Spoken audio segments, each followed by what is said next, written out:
Yes, the YouTube connection is done. We are on there because one or two of us are watching on YouTube who are probably driving or something like that. So here we are. Uh, welcome, welcome to the new cycle once again. Namaste. Let us tune in for a minute.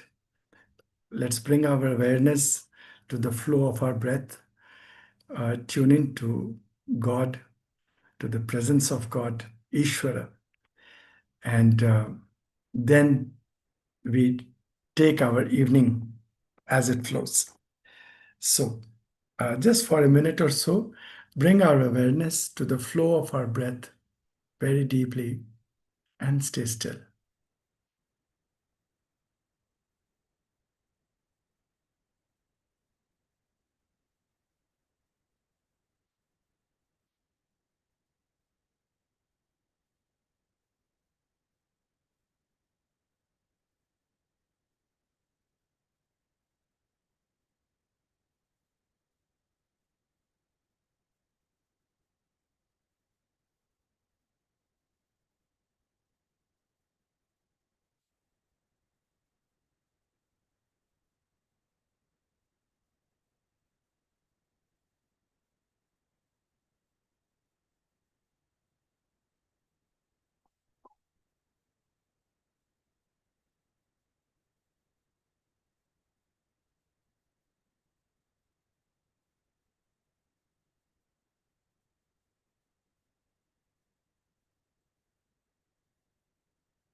Okay, great. Here we are. So,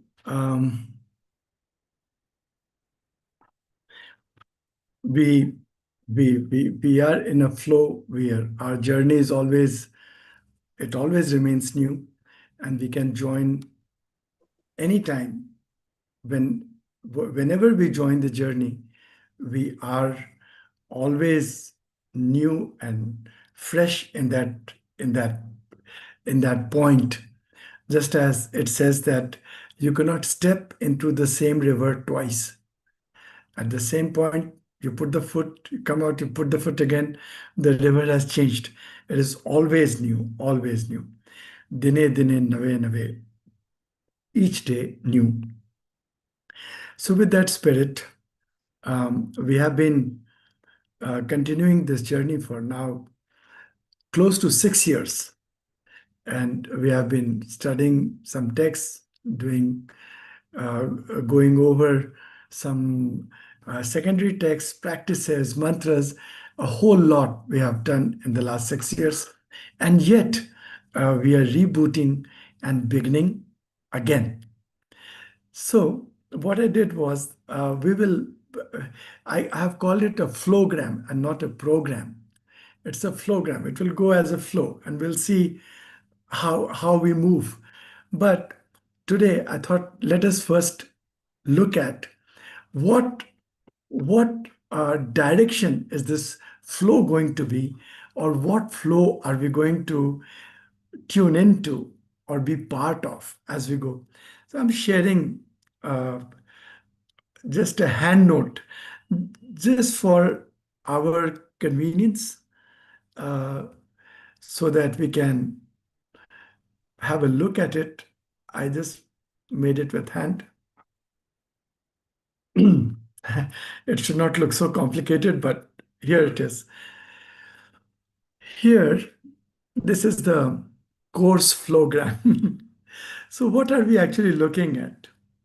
We are saying, you see, we see these, uh, the trademark sign of Audi, the logo sign of Audi, these five rings here. So our goal stems from the first line of Hanuman Chalisa. It's a hymn to Hanuman for Katrinil's purpose that she that you understand, Catronel, what we are talking about. We have been studying a text called the Hanuman Chalisa, Shri Hanuman Chalisa. It's a hymn. It's a, I think we have lost her, but that's okay. So for all of us, we already know. So out of that hymn, we already know the first half line, Nij man mukur sudhar, uh, cleansing, purifying, beautifying, restoring the mirror of my mind. That half part is going to be the central theme of uh, our course, our flow this time. And what do you here we have captured on top what is the meaning of restoring the mirror of the mind? What do we mean by restoring the mind? So here I have taken guidance from Yoga Sutras of Patanjali.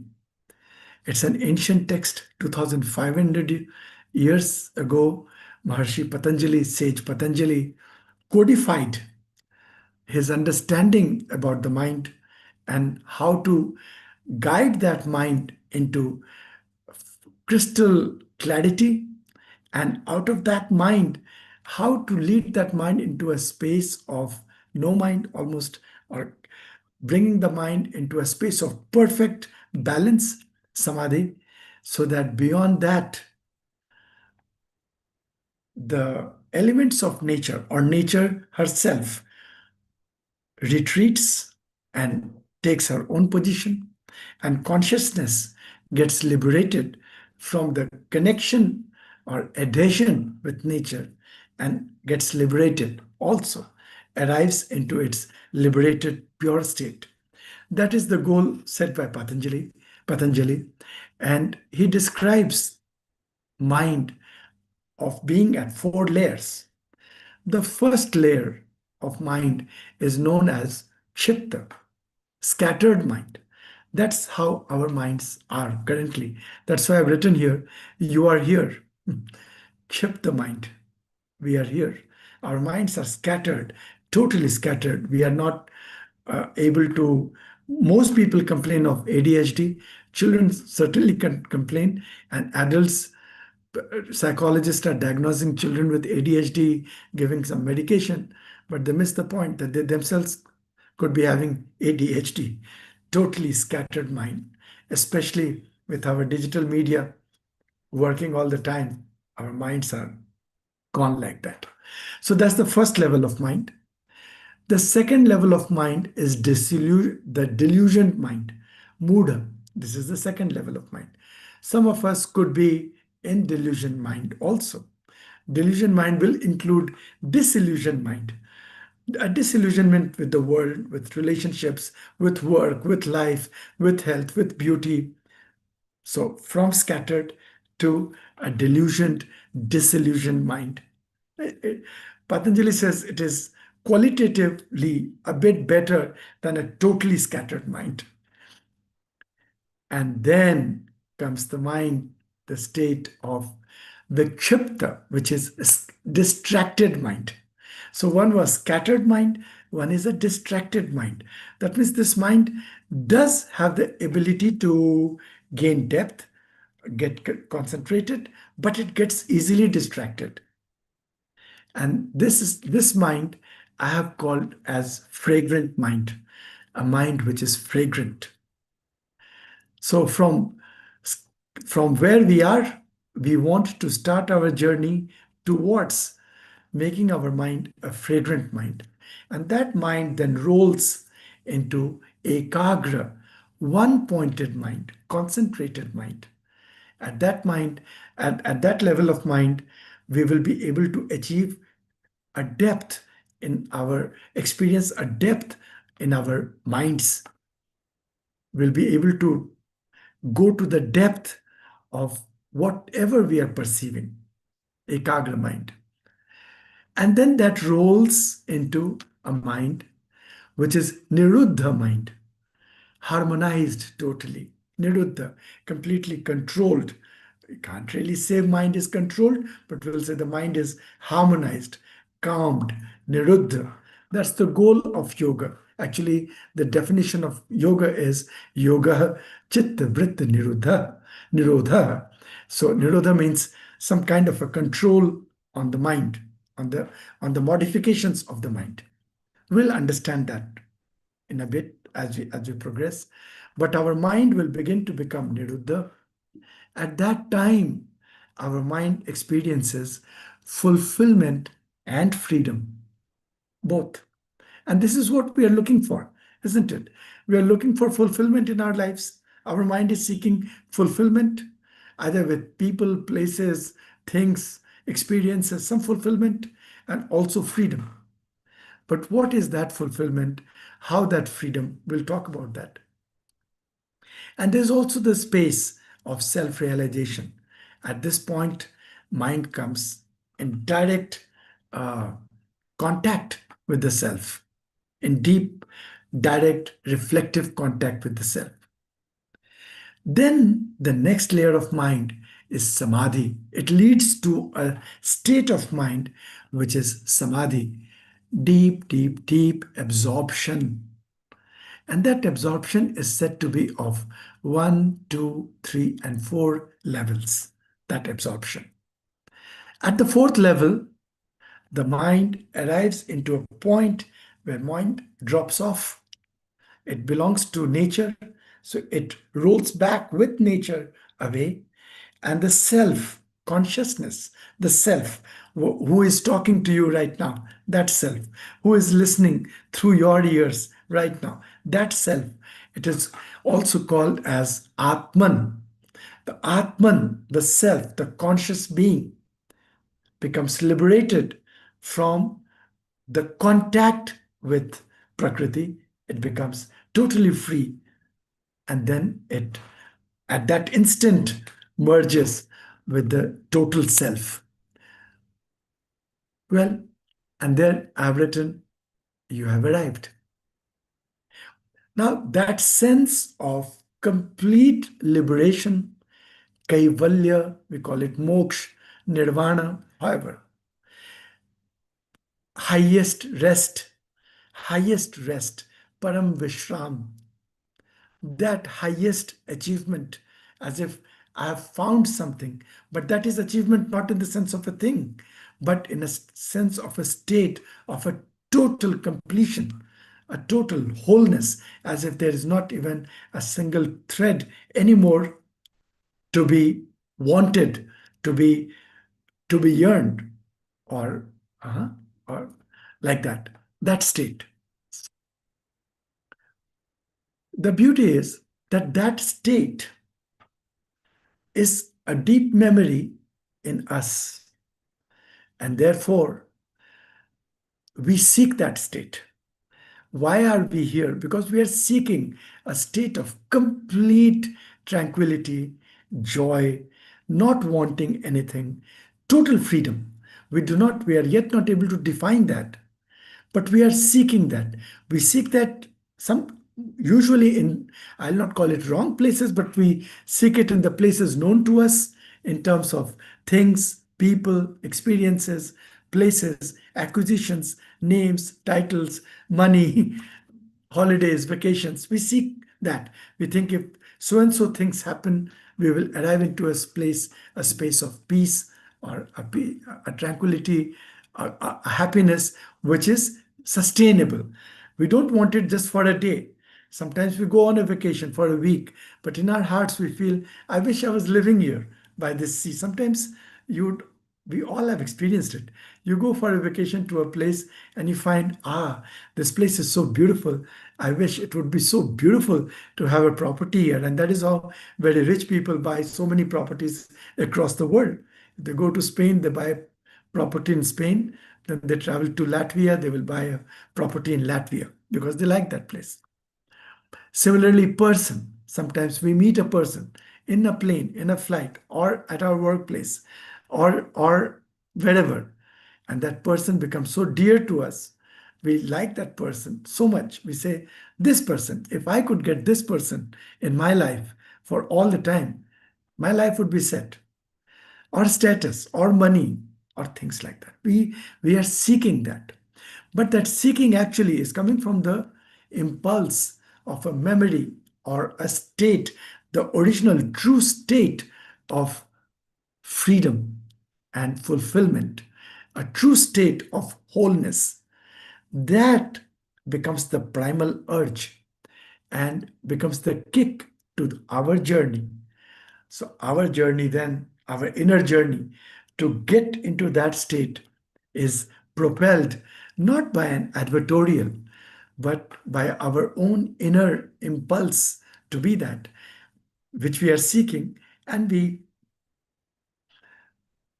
we have come together in this satsang, in this family, in this group.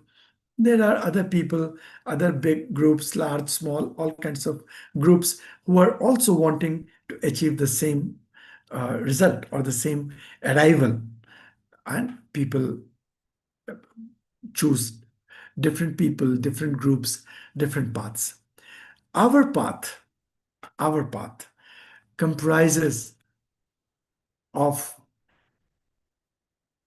a central point of the loving presence of God. It is called Ishvara Pranidhana. This comes from the Yoga Sutra of Patanjali. Of course, the sage there is very generous. He's saying, practicing the loving presence of God is one of the ways to get there. There are other ways given, three, four of them. And finally, it also says, it opens up. It says, in whichever way your mind can come into a state of calm to begin with, in whichever way you can arrive into a meditative state. It could be music, it could be dance, it could be through painting, etc. You can choose that way also. However, for ourselves, I, on behalf of all of us, have chosen the presence of God, loving presence of God for ourselves. This certainly is the easiest, most helpful, most beautiful, easiest, most gifted, sacred, loving way to arrive where we have to arrive. The journey shall be most comfortable, most taken care of in this way. But it is not a lullaby, it's not a story.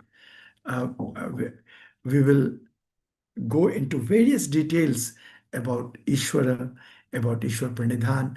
We will do all of that. But for the time being, just to give you an overview. So, with the primal impulse, we take the thread of the loving presence of God. We say we will hold on to this thread, and then that thread is actually moved, or that the center of that wheel is actually moved by three very important inputs. One is Brahma Vidya, the knowledge of our own selves, which is that consciousness, who is that consciousness, who is seeking that final liberation? Who is that? Who am I? Ultimately, what am I? Why am I seeking that? And what is it actually? All of that, all the understanding of the self consciousness, the self itself, is known as Brahma Vidya. Brahma means the expansive one, the all-inclusive one. Self is that entity which excludes nothing. It's the all-expansive self with a capital S. So that is one thing. We understand that. Then the second point of moving is Shri Vidya, to give it an impulse. Shri Vidya. Shri means exalted, great, nice, good, beautiful. Vidya.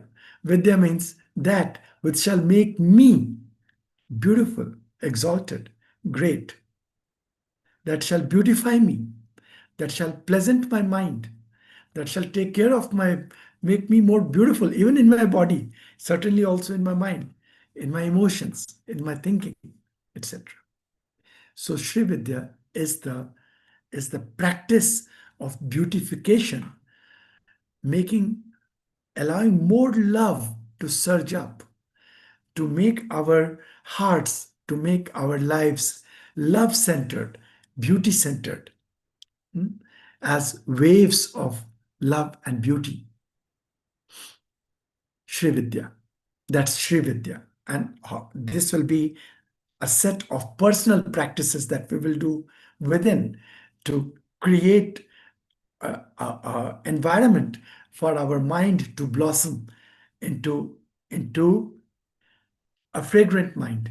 Sri Vidya will lead us to fragrant mind, even ekagra mind. It could even lead us to niruddha mind. To all these levels, to the first 1 to 3 level, it is through Sri Vidya we will reach there. The other two levels are levels of mind that it grows on its own. Other two levels are not to be arrived at. Other two levels, you roll into those levels. Sri Vidya. And then third point is Karma Vidya, action. So with this inner clarity of mind, inner beautification of mind, of attitudes, of perceptions, how will our behavior be? What actions are we going to take? How are we going to choose certain actions or certain behavior over others? Not merely that, we are deeply rooted in the understanding of the law of karma. So, over many lifetimes, on this mind itself are many different imprints. How do we get rid of it? We just can't think it off. Just by meditating, imprints of the mind don't go away. So, how do we scratch? Like we have tattooed something, how do we untattoo that and put in a new tattoo or no tattoo? We need to cleanse our minds actually. No tattoo. So, how do we untattoo? You can even say Karma Vidya is the Vidya of untattooing the mind. Untattooing. But it involves what actions we take, how do we live our life, how do we go about our life. That is. So these three aspects, then we take 4 or 5 guiding lights with us on this journey. One is the Yoga Sutra. We are not going to, in our class, we are not going to study the whole of Yoga Sutra, though you are most welcome to read some commentaries. I can give some recommendations, certainly.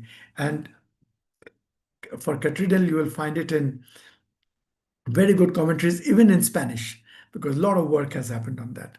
So for all of this, you'll find things in different languages. English, certainly, very good commentaries are there. However, if you don't want to bother yourself with the scholarly task of going through commentaries, don't worry.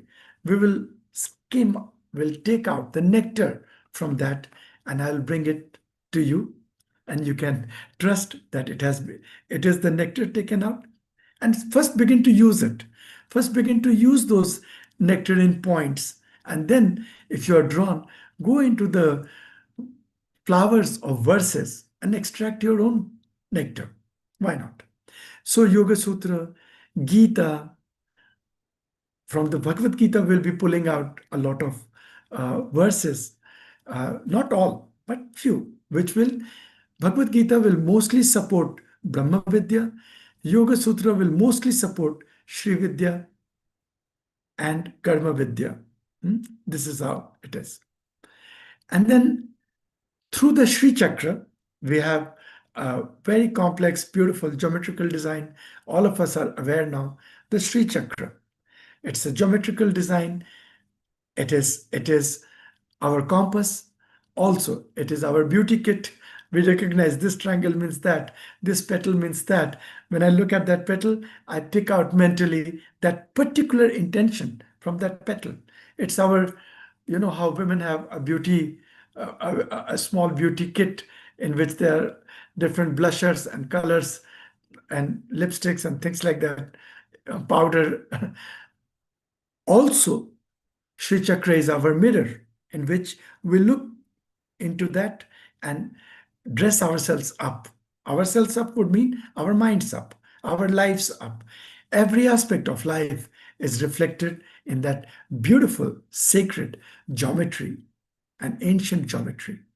And we use that also as the abode of, we use it as, you can say, a material abode of God.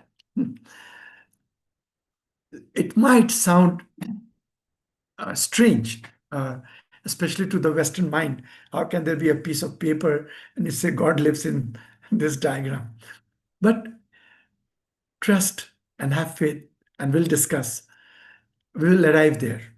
You'll find it. It's a very helpful tool of of working with your mind. Very helpful tool. Okay.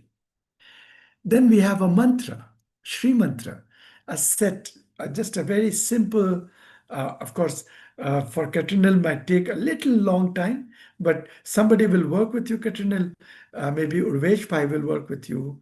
Someone will work with you. You can, Urvesh Bhai, Nevaji, anyone you choose can work with you to get your pronunciation. Just it's a 2, 3 sentences and you will remember it. It's a mantra. But suppose you don't, you say this is too strange, you can even use the English version as a to set your intention. But it would be very good to remember that it's a mantra, it's a combination of two very important, very, very powerful, ancient mantras from the Vedas. So why not choose that sound syllable? You'll find it easy. And we will talk also about, if it means speaking to you at length separately, we'll do that to make you understand why it is, and how does it help in that. But those sound, the sonic imprints are the ones that we have used in this. They will help us in our meditation. And of course, Hanuman Chalisa. It is difficult for a non-Hindi speaker like Katrinil to learn it, so you don't need to learn it at all. We already have a very good translation and a commentary. I did that some years ago, and it is available on the internet as an ebook. You can download it, or even as hard copy. In the next month, it will be coming this month. It should roll out of the press. The last edition got over. So we'll be using very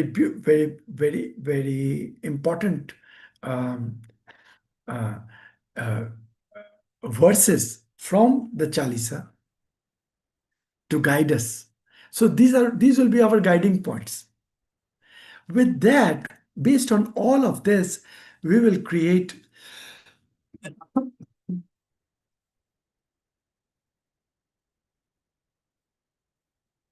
will arrive at, we will have a living practice, what we call sadhana, an embodied spiritual practice. With this practice, we create a force. I have called it Shakti. It's called Shakti in Sanskrit. This force, with this force, our Mudha and a Chipta mind that we have will get rolling, will get rolled. And the first experience of all of this will be a fragrant mind. Sometimes it is even enough only to have a fragrant mind for some people. Whether we want to get liberation or not, we need a fragrant mind, a mind which is pulsing with beauty, a mind which is intent upon love and compassion and kindness. We need that mind. Today's world's condition is a product of absolutely stinking minds, which uh, which uh, which have no relationship to reality, to humanity, I must say. No one cares if few people die, if few cities gets destroyed. No, there's no care. There's no care. If the oceans get poisoned because of the nuclear leak. So whether we need the complete liberation or not, whether we believe in it or not, whether it is important for us or not, let it be on the side. But we certainly need a fragrant mind, a concentrated mind with which we can work. If our mind is not concentrated, what are we going to work? How are we going to, even in the rest of the life, that lifespan that is left, how do we live a good life? So therefore, whether it is uh, from a very deep and the highest spiritual goal perspective, or it is from the immediate perspective of living a good, healthy life with a feeling of abundance, love, happiness, and a feeling of a mind which is cleansed, which is not stinking. We live in that mind. This practice will help us, certainly help us. This is not a new path, it's a path which has been, which many have passed.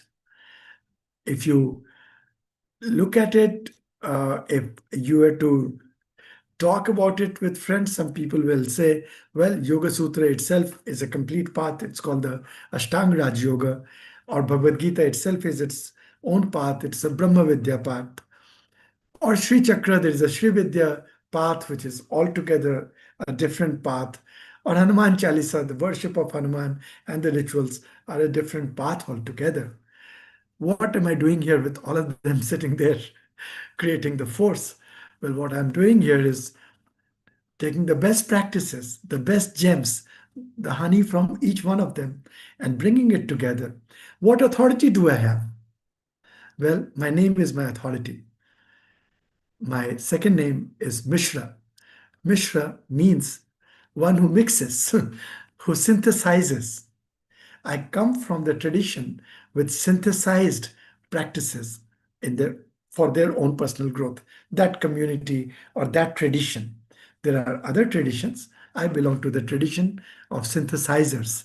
So I have uh, I have that genealogical authority at least to do this. Of course, I've also done a bit of work on that. Living Hanuman, that book itself is a path of synthesis, of syncretic bringing together of the unified streams of world traditions, the best of them interpreted within the framework of modern living and modern time. So now you get an idea that where does this impulse start from that makes us rolling. In that rolling, we'll learn about ourselves, we'll learn about some inner practices, we'll learn about how to live in the world so that we don't create more karma, so that we don't get more bound, and we'll keep doing that. And then that we will impel that through Yoga Sutras, through Gita, through Sri Chakra. We'll learn about it. In fact, especially for the sake of Katrinel, who for whom Hindi and Sanskrit and these are absolutely foreign language, but also for Rupa ji, for Archana ji, for even for myself. Sometimes these sounds are so complicated that we will replace them with English words so that you are able to play with intentions and not get lost in language. With intentions, you're going to create a fabric of intentions. And that fabric of intentions are going to be one of your tools to take you forward. So Sri Chakra and Sri Mantra, of course, there I won't make much changes. There will be, that is only one thing to be learned for each one of us.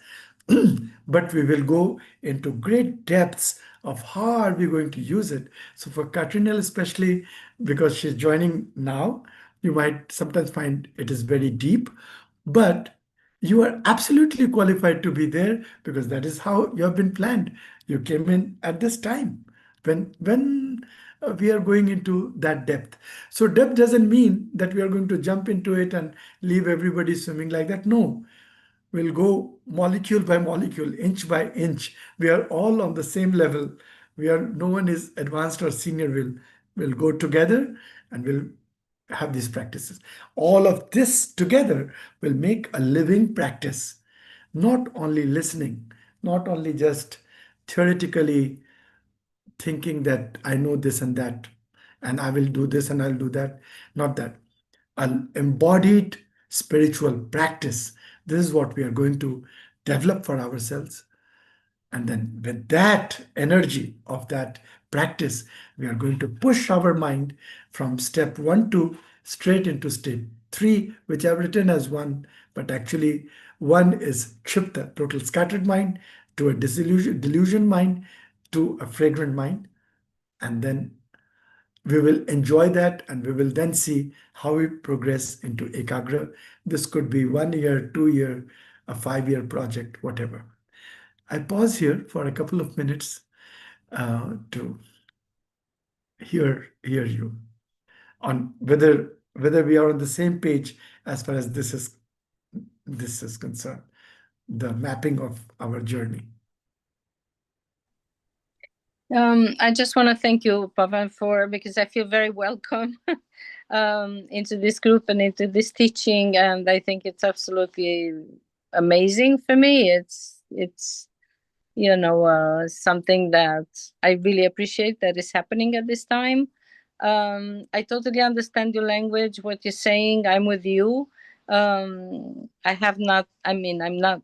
I know about Bhagavad Gita and the Yoga Sutra and some other um, definitions or names and so on, but I have not studied. So I'm really probably more ready now than before in my life. I also connect very much with the fact that you are synthesizing, because I'm the same way, and I have been delving into all kind of systems of knowing yourself and extracting, like you say, bits and pieces, whatever I found that it was resonating with me, and putting them together and giving more meaning to that by using the synergies. So I'm really looking forward. I think that I've been questioning and asking this question even this morning: what is my next step, and where am I going, and what is my purpose still? And because it's been changing, evolving, and how do I serve? And um, I have come to an understanding very recently that the way that I can serve is actually following this, as you talk about purification of the mind and of the being, in order to, of course, I am aspiring to liberation. So, not to focus and not to maybe escape into running outside to help other people, but just focus on myself and how far I can go on myself. And then everything else may possibly radiate from within. So this is where I am now. So I'm really, really enjoying the fact that it's a synchronicity today to start on this journey and to see how I can refine and polish my mind, which I Beautiful. recognize is, like you say. Yeah. Thank you. Beautiful, beautiful. Thank you for sharing this. And the fact that you feel welcomed shows that we are ancient travelers.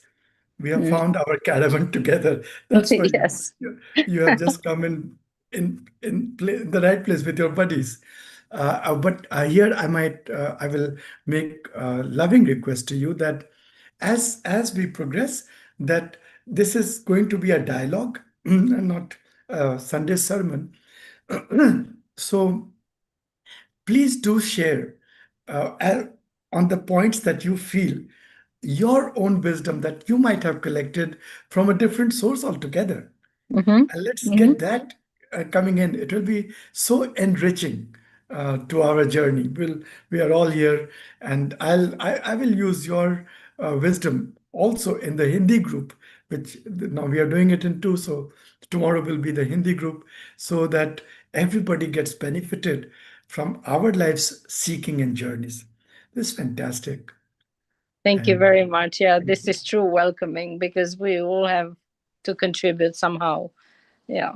yes, we Thank have you. to be in dialogue. And one more thing is that I really love the mantras in Sanskrit, so I would like to know what they mean in English, but I only know, the Gayatri mantra, but I love the sound of it. I think it really does something with like you say, the sounds and the vibration in the Yes. body and in the energy and everything else. So Yeah, for me sound is very, very important, so I love that. Lovely, lovely, lovely. Mhm. We'll work on it. Anyone else would wish to say your first impression on the chart, how it has been sketched out, if there's something missing, or we could add or subtract something from here. Archana ji, does it look like a good presentation slide? No, no, it's very good, Pavanji. Namaste to everyone. And I can't say that I understand it, but hearing Catronel, I went back 5 years because I started talking like this only. What is my purpose? Why am I here? What am I doing? I like and I enjoy what I hear, but am I really appreciating it? So it's been a journey, Catronel, and you can see I'm here 5, 6 years down the line, and m- maybe a small percentage, I'm better than what I was. But yes, uh, there's so much But there to learn and to understand and appreciate more than But anything Archana else. ji, I will say another thing. Now we are in a stage that Mm. we are only few, only three, four Yeah, of us together. yeah, We will not gloss over. We'll all stop until each one of us are together, at least at the understanding level. Because see, first understanding, that is the knowing, then the doing, and then the being. So there is a great gap between knowing and doing. And yeah. then there's a great gap between doing and being. We'll have to cover that. And there, but what I can or we can together ensure that what is being spoken, at least the understanding is at your knowing level. It is not only at your external listening level, and you find it is too complicated, then we will change it, even if it is complicated for one person. So I want to come back to you, Archana ji, as to what do you think is totally messed up or totally very complicated and your mind is resisting that particular aspect. What do you think could be that? Uh, the Shri Yantra. Shri Yantra, but we have not even I spoken have about it. somehow every time if you see, I don't join those classes also because there's something inside me which it gets so anxious that I cannot Mhm. appreciate what's being said, that I Yes. prefer not to hear it. Ah, So this was the second or the third time that we talked about the Sri Yantra, the learning, and I see Urvesh ji smiling because probably he understands where I'm coming from. But yes. I just the Chalisa is something that it I feel it, Yes. but not the Sri Yantra. No. So this is perfect. This is very well stated. Let us go back in that. Now you have already or let me say this. Let me give you a brief answer now, but let us get on a call one-on-one, and let me do my best to make you most comfortable with it because it's a compass. So sometimes the compass looks so complicated, but that is the compass that will take us home. Take you That's forward. the Yeah. journey. So what to do, and there is nothing in the Sri Yantra which is outside your vocabulary. Do you understand? Like True. the Yeah. square, it is our life. My health, my work, uh, my family, and relationships, and the world I live in, like the place or environment, and my enjoyment, how I celebrate life. That's the square. So simple. And the circle is my breath and my time. So time and breath are same because both are in flow and it cannot be reclaimed going backward. So the circle. And then the petals, 24 fundamental qualities like nonviolence, speaking the truth. So you might say, oh my God, there are 24, but you will look at it, what to do. I mean, okay, pick three, four of them, blank out the rest. If they are bothering you too much, just look at what speaks to you and white out, just blank it out. Say, there are no 24 petals. For me, only two, three are there. I will practice non-violence. I will practice non-grabbing, and maybe I will practice love for God or Love for God is a good one. So let me just practice that and look at that. Don't get overwhelmed at all. And then the triangles, we are all overwhelmed with the triangles. But you have said something. You said, Chalisa, I like it. So all the 43 verses of Chalisa belong to one each into the triangles. You can put this way. And what this time, we did that exercise some time ago. From every verse of Chalisa, you pick out one word, and probably I'll again request Urvesh Bhai, or we can all do it for ourselves. Or let us pick out the standard words. So you pick out one word. So every triangle and everything will have only one word. So your whole Chalisa, instead of 40 verses, become 40 words. Don't need to mug them up. It is just there.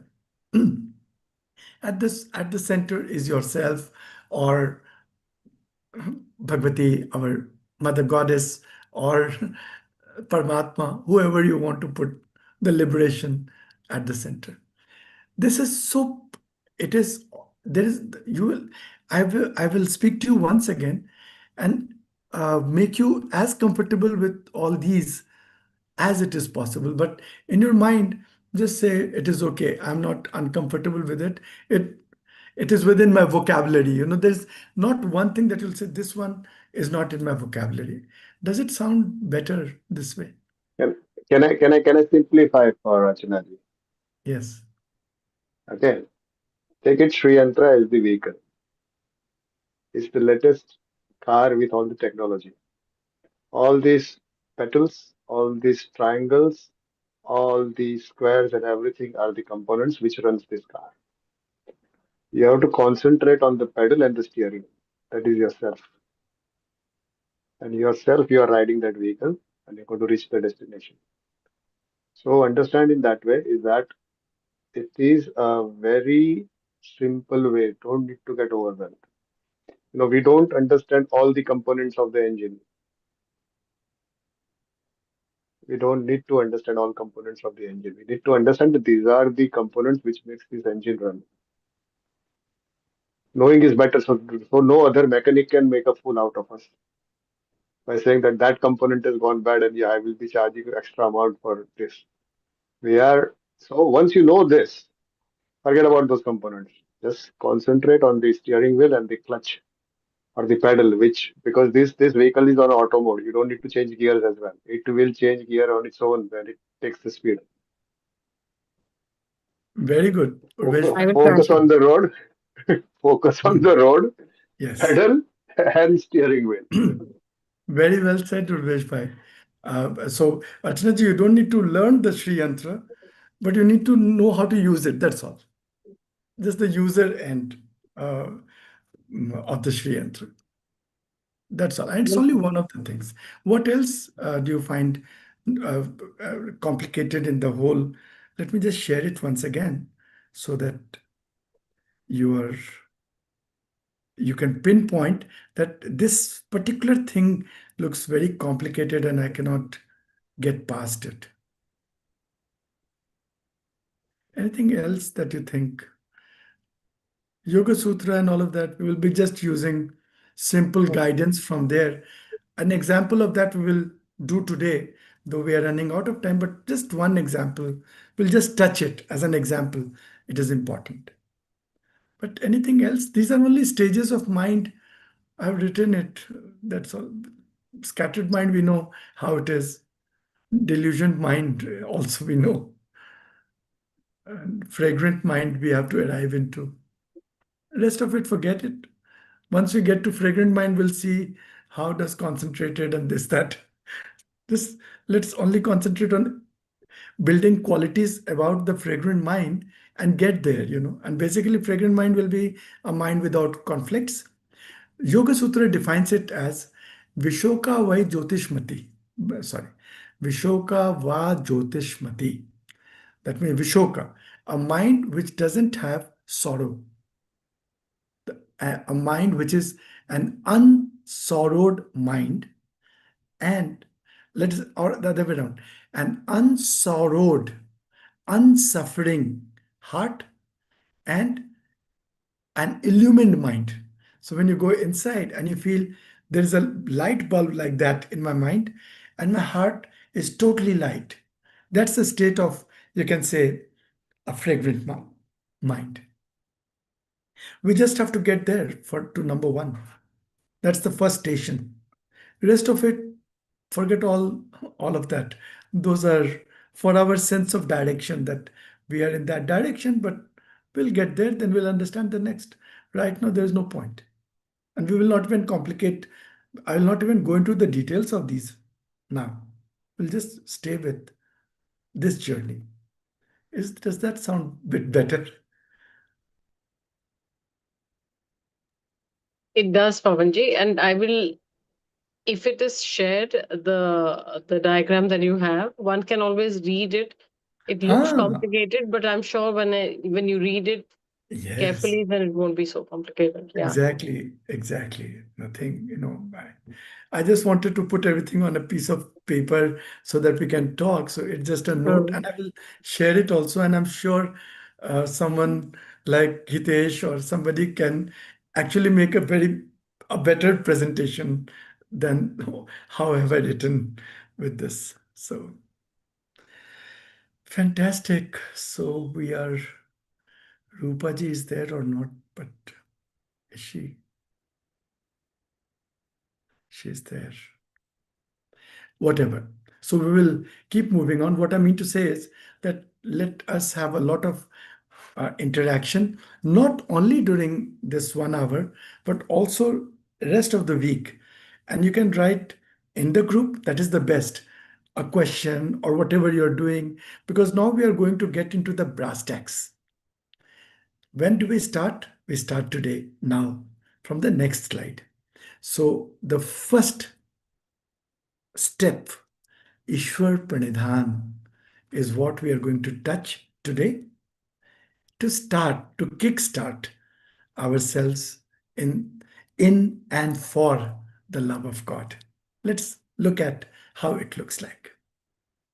Let me share the next slide with you. Handmade. I hope it is not sounding too complicated, but I will simplify it. Don't worry about what is written in Hindi here, Katrinel. Just forget that. I will tell everything about that. Rest of it is all in English, and I've written it as a note so that I'm able to deliver, and later on it will work as a small note that you can work with. As I said all the time, if anybody volunteers to type it out and make nicer, papers, it will become very nice. So let us begin our journey with the first word that we learn and the first state of being that we wish to approach and be into, and that is Ishvara Pranidhan. This word is given in the Yoga Sutra itself, Ishvara Pranidhan, and it is also one of the 24 petals. So we are taking that up. We will only consider it for 5-7 minutes, and then we'll come back to it next in the next one. What is the meaning of Ishwar Pranidhan? I've translated it. This is my translation. Being lovingly in the presence of God. Not only being in the presence of God, but being lovingly in the presence of God. Now here we'll talk about Ishvara, who is he, etc. We'll talk about how to be in his presence. We'll talk about that.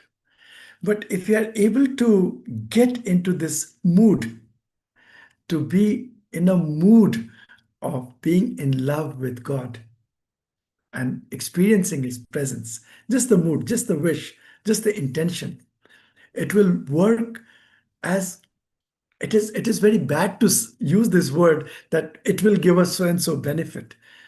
Already by the first phrase itself, we have arrived into a space where words don't keep much meaning. Love is something that cannot be described. It cannot be put into words. The uh, the scriptures talk about it as the mind, the words, turn back along with the mind to the source without even having touched it. So, love is such a sentiment that we can only feel. It's like describing sweetness, but we'll still attempt on it. But still, we have to keep it in our mind that we are not here to get into a theoretical semantics on what God is and things. We have to just allow ourselves to be loved and to love God. Uh, yes, for that, we need, we'll talk about what all we need, what all may help in it, what practices may help. I am presuming that each one of us have a certain belief and a certain trust and a certain deep grounding in the sense of the presence of God. We, each one of us, already have it. Here, we are only going to go a step deeper. That is why I've chosen a, one of the five paths that Patanjali has given, one of the five means. Of course, again, calling God a means sounds a little, a bit of a reductionist uh, way to describe who God is, but yet, for the sake of objectively stating what it is, certainly for here also, it is a means to our liberation. But when we walk on this path, you will find many sages saying, I don't need liberation. I don't want liberation at all. I want to have Ishwar Pranidhan in every birth, every life. May I, when I leave my body, find another human body, and in my mother's womb, the first thought or awareness that arises in me should be the presence of God. The rest of it is okay. Based on my karma, I will have some suffering, I'll have some good times, some bad times. This is all karma, I will take care of it. But may that umbilical cord be established or become evident.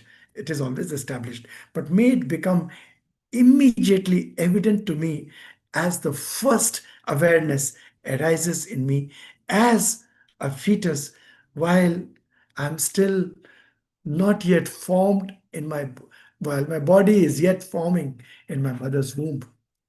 And when I come out of my mother's womb, by the time I've been able to wash my bottom and wash myself, by that time I should already be in tune with God. Not more qualification, not many fat books, not many classes and courses should I need. May that memory remain, and then may the rest of my life only be spent in serving God, which means experiencing, behaving with each and every human being, each and every being, each and every tree, each and every rock and pebble, uh, knowing that they are all infused by the presence of God. That behavior may I have, and which is what is serving God, and may I do that lifetime after lifetime after lifetime. Actually, for those who don't believe in God or who are silent about it, the Buddhist, the highest vow of the Bodhisattva is, may I not be liberated, may I not become Buddha. Buddhahood is here in my hands. I'll grab it. I don't want it. I want to be here in the suffering of the people till each one of them is liberated from their suffering. May I support the processes, may I support the people and the efforts that get into that. So, with that very loving, uh, um, uh, not even connection, but loving awareness of our love for God, let us get into it a little bit. I will read the Hindi. I've taken it from Ramcharitmanas.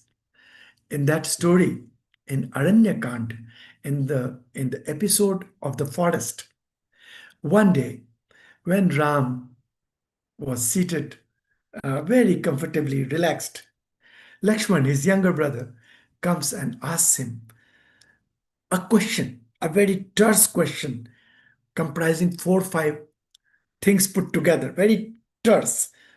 Every word is a question. He puts that complicated question in front of his brother. I will not take that. I will take that question later when we touch Brahma Vidya.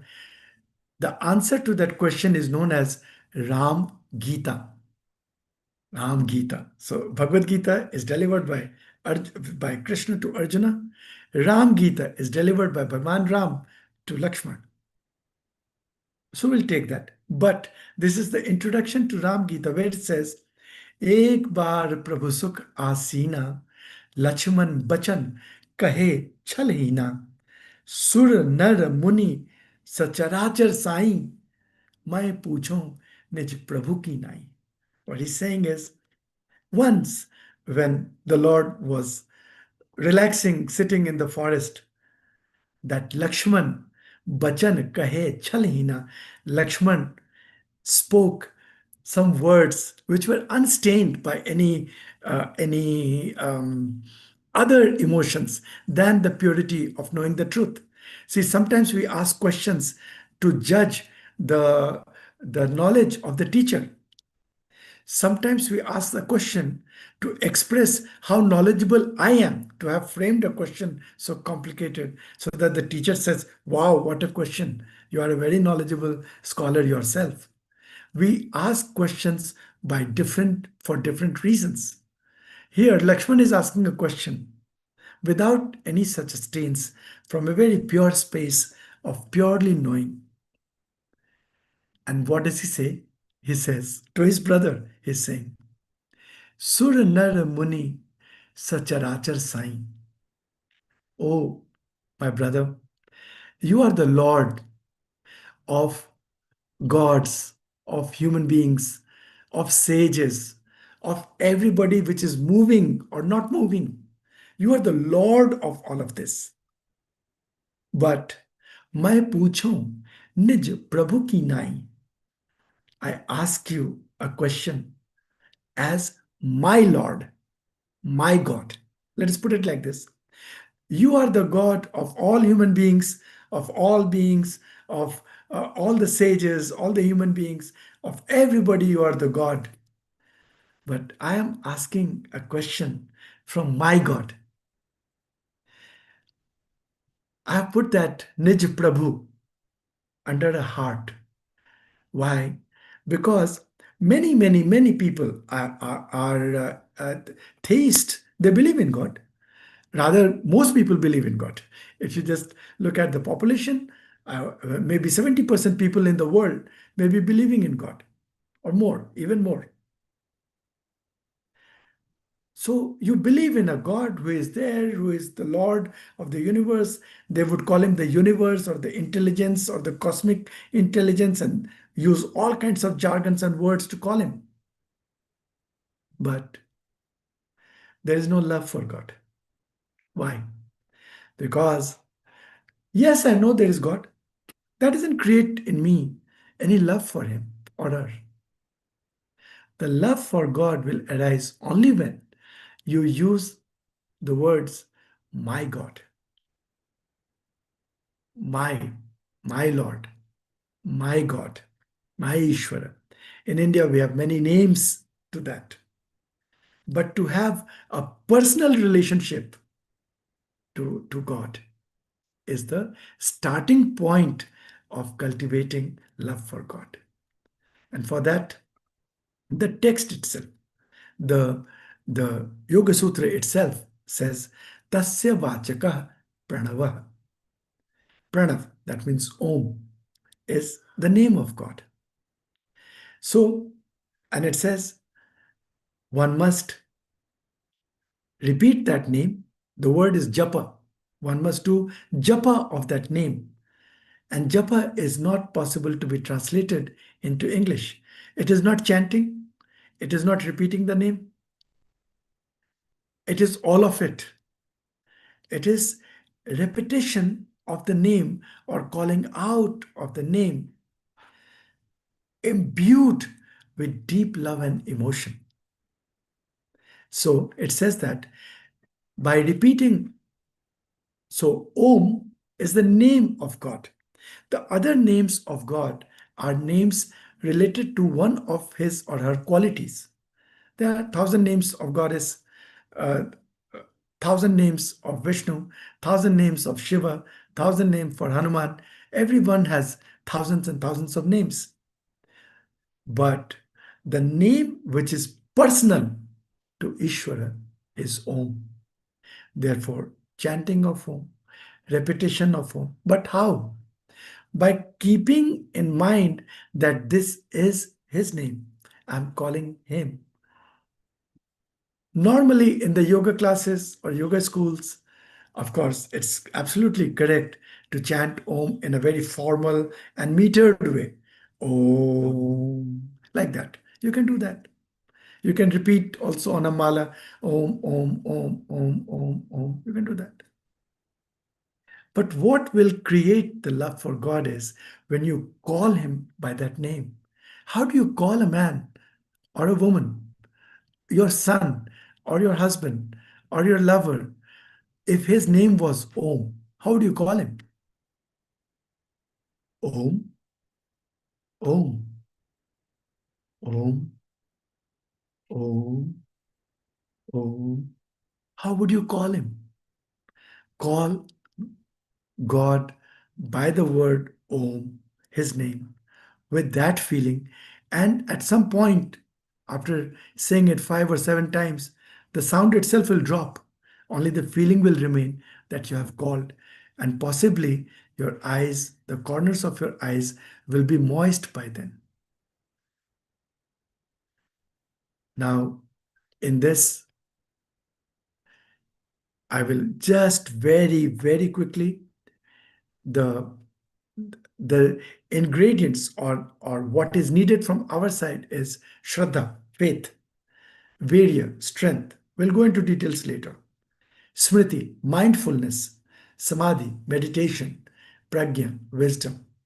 These are the 5 components or the 5 factors of our mind that we need to engage with faith, with full strength, with total mindfulness, also spaces for meditation, and our wisdom.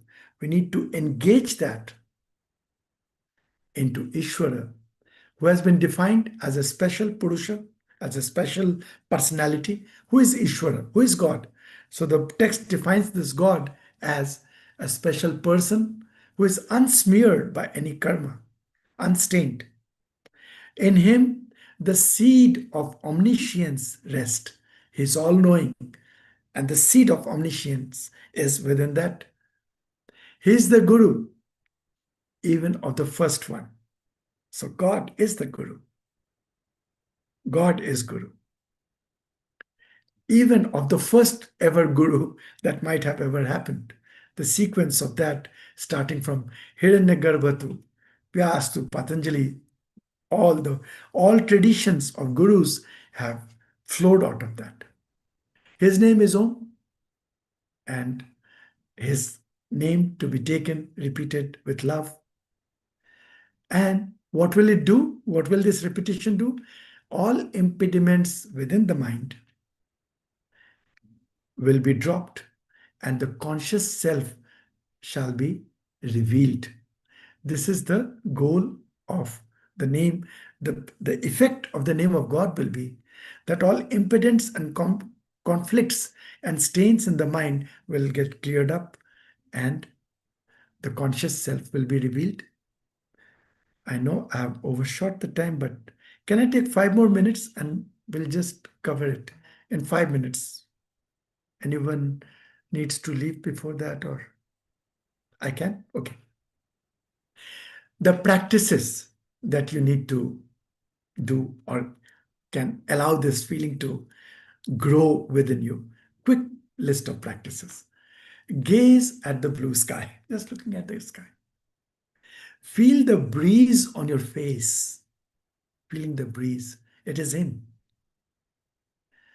Trees and plants and all the beings, seeing them. Feel the embrace of God. It is silent, it is sacred, but feel it all the time. Stop, listen, look, be. Awareness of the timelessness and the presence. Listen to the whisper of life. These are more esoteric. When you will do it, you will know what I'm trying to. This is not possible to be put in words, but yet some words to give us some direction.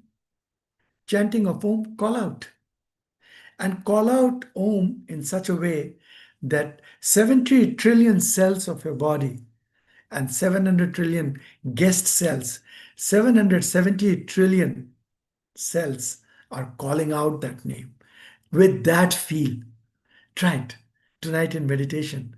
Try how does it feel when every cell in the body is chanting in unison Om? How does it feel? And calling him, just calling him. We are not calling him to do anything. See, sometimes when you love your baby, you just, if it's, or sometimes you have a lover whose name is John, you just feel like taking his name so many times. So, and create an altar or a mandir at home. This is a to do. We'll talk about it more. Sit there, same time, same place every day. Even when you're traveling, Archana ji, even in your hotel on a side table, I do all the time. I'm traveling all the time across the world, but I have a very small altar, very small. Some stones, some crystal, one picture like that. I have a small spoon for arti, a small bell, and it works. It's a small altar like that. Set it up and be present there. Feel the presence, that physical space, that physical uh, presence of however you relate with your form of God. We have not talked about the form. It could be Krishna, it could be Christ, it could be Rama, it could be Ra, it could be Buddha, it could be anybody. However you visualize, you can, or it could be just a piece of crystal, like a small lingo, whatever. And the big one is offer all to God, all your actions, everything. Keep on imagine like an elephant. Those of us who have lived in India, who have seen those days when these beggars used to come begging elephants, and the elephant would come into the street. Whatever you give to the elephant in his or her trunk, up it goes to the mouth. You give 5 paisa, you give a banana, you give anything. It doesn't put in the mouth. Up to the mouth, up to the mouth. So all the time, the feeling that my Lord is my mouth. All that I'm doing, anything that I'm doing, whatever I'm seeing, whatever I'm feeling, whatever I'm thinking, whenever I become conscious, I pick that and give it to him. Like a little baby, you'll find you have all raised children. Little children, they run to you with all kinds of things. They'll bring a shoe, they'll get something, then they'll get a cap of something. They'll come and bring it, mama, this, mama, that, daddy, this, this. They'll give whatever they find, they come and give it to you. That space. So these are some very simple practices, some simple mind attitudes, and a certain understanding of Ishwar Pranidhan. I pause here. Any thought, any feelings, please shoot. We'll take it again up next time. So no rush.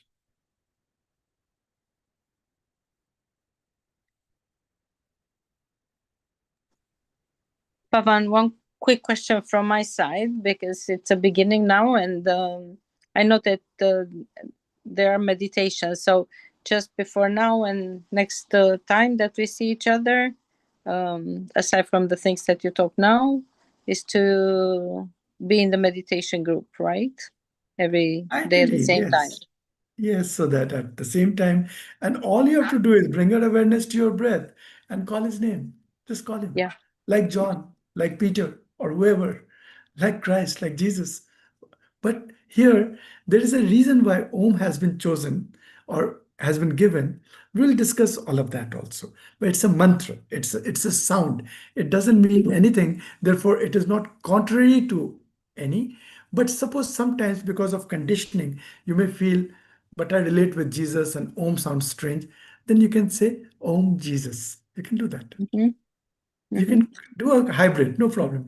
But use that sound to make that knock into the universal mind and create a certain impression that from that impression something rebounds and starts creating a thread between the total mind and the personal mind, the total Yeah. presence and the personal Yes. individuated presence. And we are using only a sound. It's a sound. So we create that sonic pathway. But we'll talk in a lot of details. All questions welcome, all doubts welcome. As long as it takes, we'll not go further. Just here, we'll spend some time. Any other Very good. thoughts? Thank you. Hitesh Babu, are you okay? Is everything going all right? Everything is fine, Pawan. Everything, huh? Very good. Urvesh Bhai, any word from you for today? Or especially on No, Ishwar Pranidhan? it was brilliantly explained. It was brief and it makes a lot of sense. And I think going further, we will grow into it. And I think, as we said, we'll be ready to drive. Lovely, lovely. Ishwar Pranidhana is the dress of that rally driver, that Yes, lovely yes, jacket with everything. yes, yes. So all our practices, all our journey, we are keeping God at the center. We are beginning from here. The only difference that I have done with Yoga Sutra is Yoga Sutra doesn't begin from here. It begins from the discipline of yoga. We are beginning from holding on to the feet of God or in his embrace, and then we'll do everything. Everything else is immaterial. It's material, but we'll do that. But first, let us feel the presence of God, feel the embrace. Lovely, lovely. Rupaji is also there, or she's gone. Okay, no problem. So maybe uh, then close our evening today. Okay. With great love. Have a great evening ahead, and we see us again very soon. You're all welcome to make your friends or family join in. This is the right time to bring people in, but that is not the goal at all. For us, in there is a, I read it on a very on a street cart by the Ganga. Someone had written, आए तो welcome, जाए तो भीड़ कम. Whoever comes, when you come, welcome. If you go, it is good. The crowd gets less. It's good where every way. We are not wanting any number of people, but yes, if more people can get benefited and enjoy it, why not? Most welcome to everybody. But for us who are here, we for us it's a great, great pleasure, a joy, a blessing that we are together, and we have started our journey on this note. Thank you. Thank you.